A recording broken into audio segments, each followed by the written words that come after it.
Όταν μιλάω για ταχύτητα έχω μεγάλο στόμα. Ποντάρω τα λεφτά μου και τα παίρνω πίσω βρώμα. Και χώμα τρως, ακόμα καρμπιλάτερά σου έχω μπόμπα. Φτιαγμένο μοτέρ έτοιμο για κόντρα.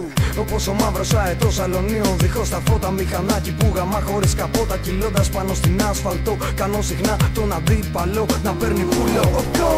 Κάποιοι πουλάνε τα σπίτια τους για μοντέλα, για να πάρουν ένα για μάχα, έτσι για τρέλα.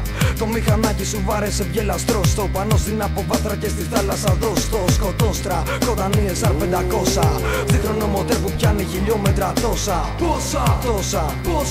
Τόσα δεν φτάνει το κεφάλι σου να βάλει μωρή κλώσσα. Κατά τις 11 η κόντρα είναι στημένη και το τσακάλι στον καράζ δεν περιμένει. Είναι Honda RR 900 και πες του πιτσιρίκου στον τερματισμό τα αρχίδια μου να πάρει.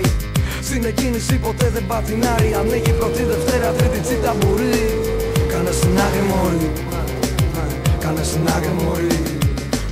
Προχθές το βράδυ μαζευτήκανε τραμπούκι για να δουνε μια GS 6 Suzuki που βγάζει σκόνη. Το πουλήσι το σηκώνει και όποιο μηχανάκι είναι από πίσω της νυχτώνει.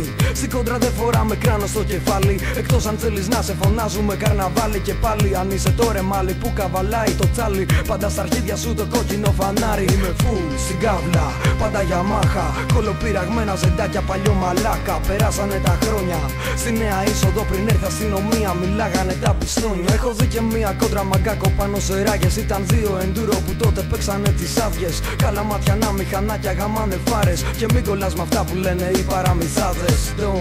Παίζουνε πάντα τα λεφτά, σε αυτό το τομέα σε κυνηγάνε μπατσικά. Η πίσω θέση σου δεν είναι για μουνιά, είναι για να ξαπλώνεις σανίδα για χιλιόμετρα. Το μοτέρ πασαίνει στράψη, το μηχανάκι στα 250 και κάτι μέτρα έχει σπάσει. Βαράνε κόφτες την Τετάρτη. Δώσ' το, αυτό για σένα που έχεις μέει το 80 δηλωμένο 50 και σου καίει λάδι. Αυτό για σένα που έχεις Honda GLX 90 και γυρνάς όλο το βράδυ. Αυτό για σένα που θέλεις μια σαμουράι και αν έχεις και τα φράγκα τότε το όνειρο γαμάει. Αν δεν κατέχεις το μάμαλο τότε χέστα και τράβα να κάνεις μπουρδέλο τσάρκα με τη Βέσπα. Κοίτα τι πέρασε μια μηχανή με νικελωμένη ζάντα που στο κέντρο είχε χ. Η πινακίδα ήταν καλαματιανή και έγραφα από κάτω ταχύτητα για ζωή.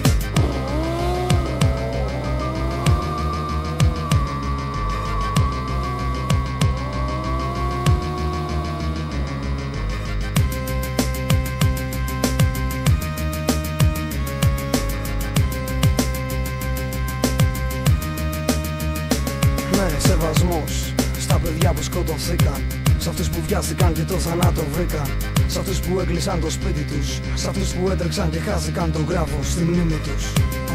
Ναι, στίγμα ναι.